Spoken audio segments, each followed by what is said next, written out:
So welcome to Biocom's Hadiyun Weekly podcast, and really delighted to have as our special guest today Yaakov Katz, who is the editor of the Jerusalem Post. He's the author of Weapon Wizards, the story of how Israel became a high-tech weapon superpower, and also he'll be writing a book that will be published next year called Shadow Strike, about Israel's attack on the Deir ez-Zor nuclear reactor in Syria. Yaakov, it's a real pleasure to have you with us for the first time on our podcast.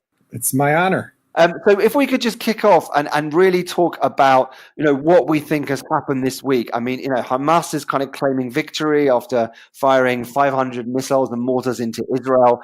Avigdor Lieberman has resigned.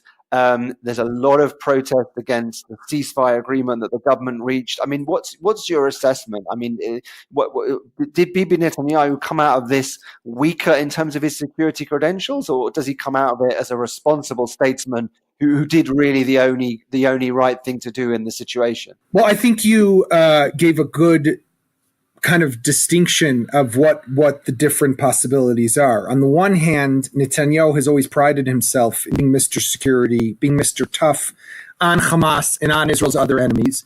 You see that after 72 hours of fighting, Israel again, and I'll take the words of its outgoing Defence Minister Avigdor Lieberman, who resigned yesterday, had capitulated to terrorism and surrendered to terrorism. And in Lieberman's words, Israel got slammed and pounded by nearly 500 rockets and mortars.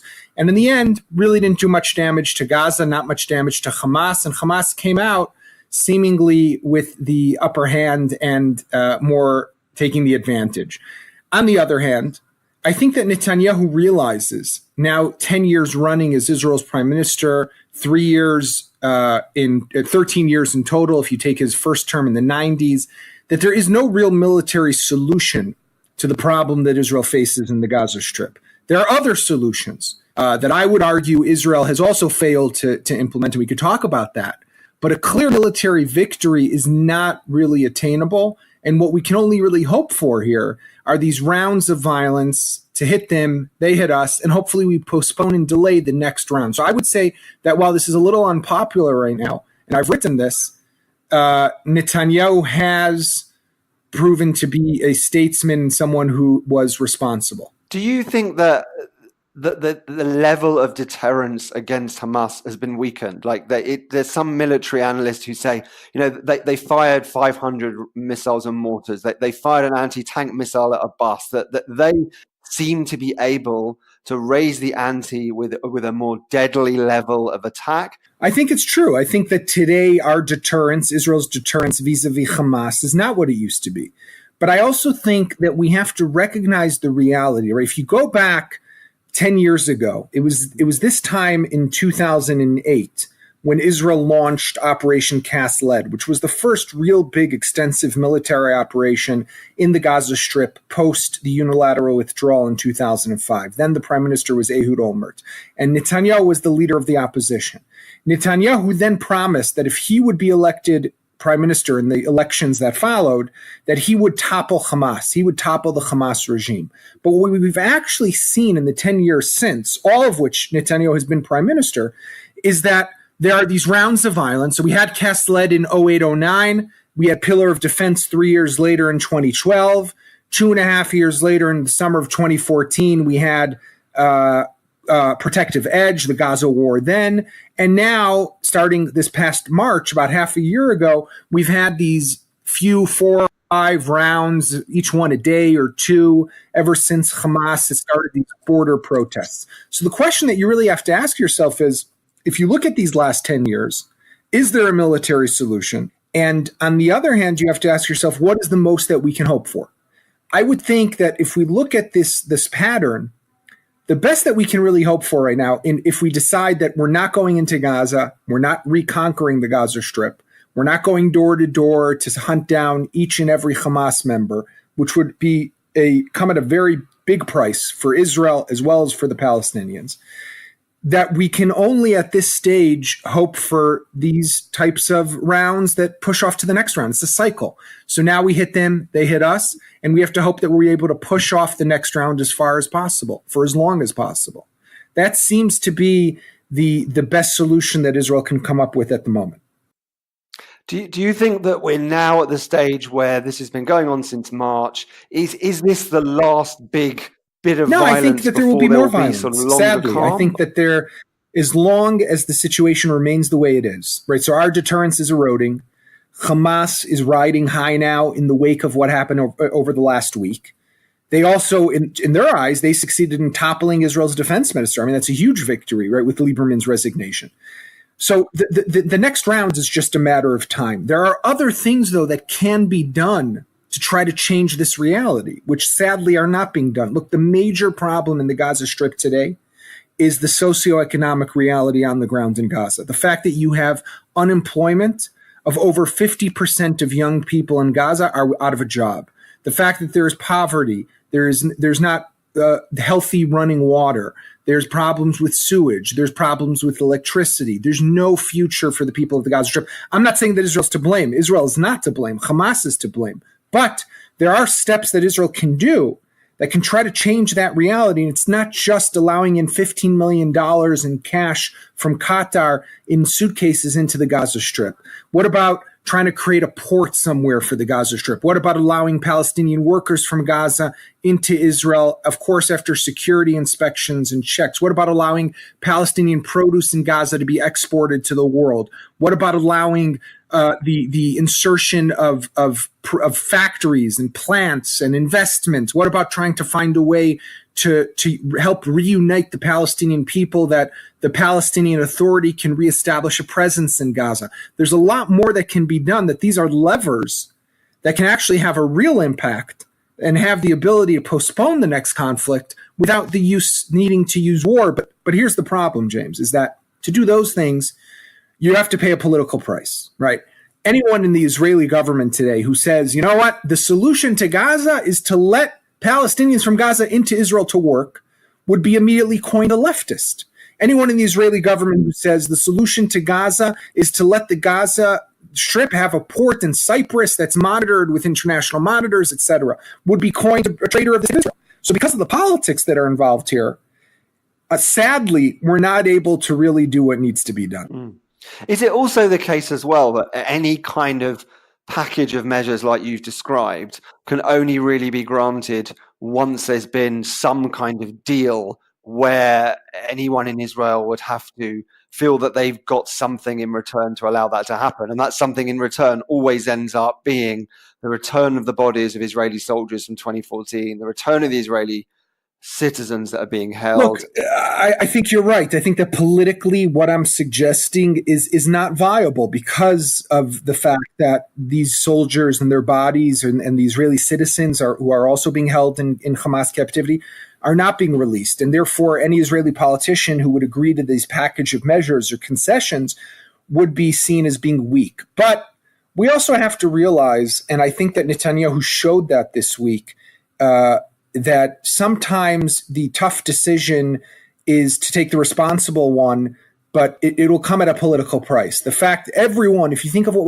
was happening here in Israel, everyone from the opposition to his own cabinet was saying that Israel needs to hit Hamas hard. Yair Lapid in the opposition, Tzipi Livni in the opposition. And of course, Lieberman and Bennett inside his own cabinet. But Netanyahu stood his ground and said, there is no military solution here.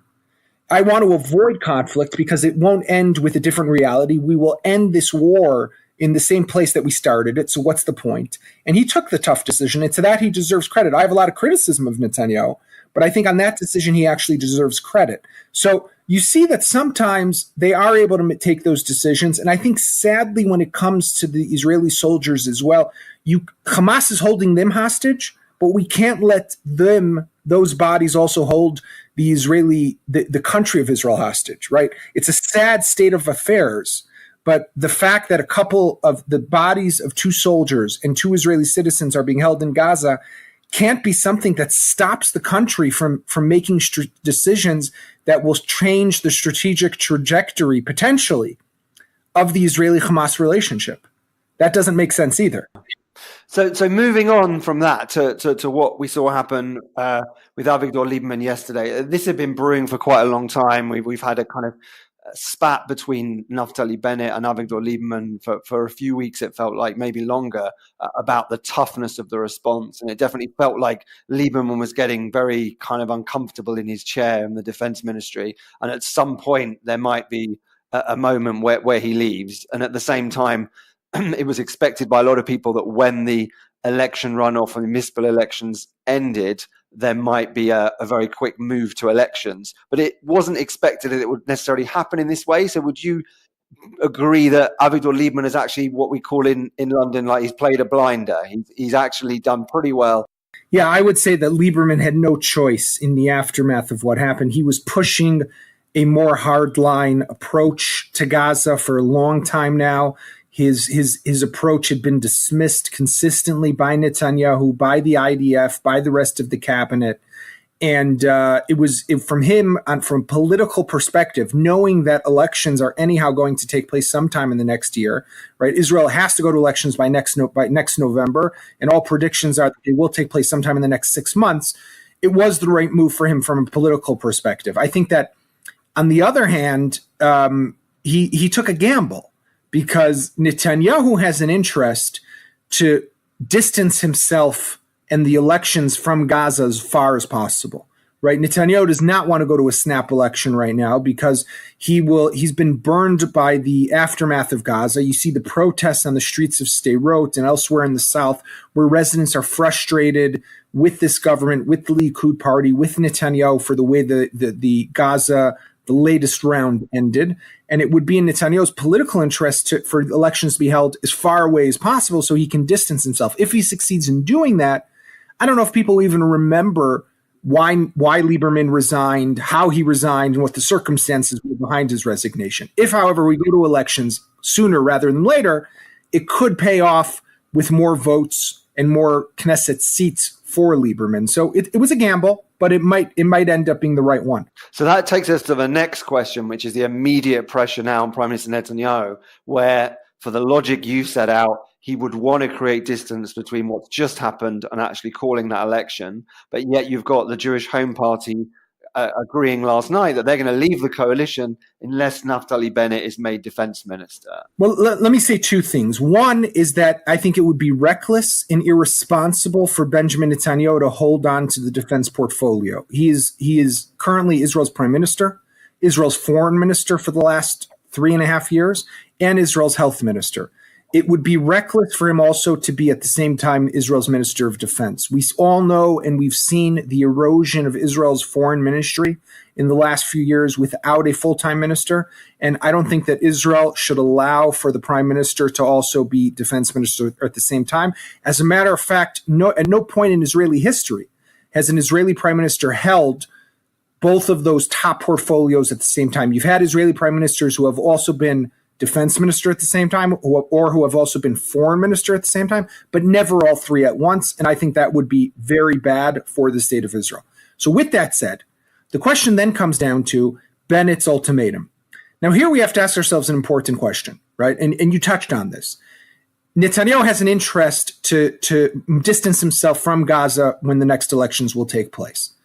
The problem is that's the rational thinking. So then it would make sense to give Bennett what he's asking for, give in to the ultimatum by the Jewish Home. If we already had Lieberman as defense minister, how much worse could Bennett be, right, according to that thinking? And then postpone elections, get some government stability, and, at least 6 months away, then have elections, even if you don't get to next November.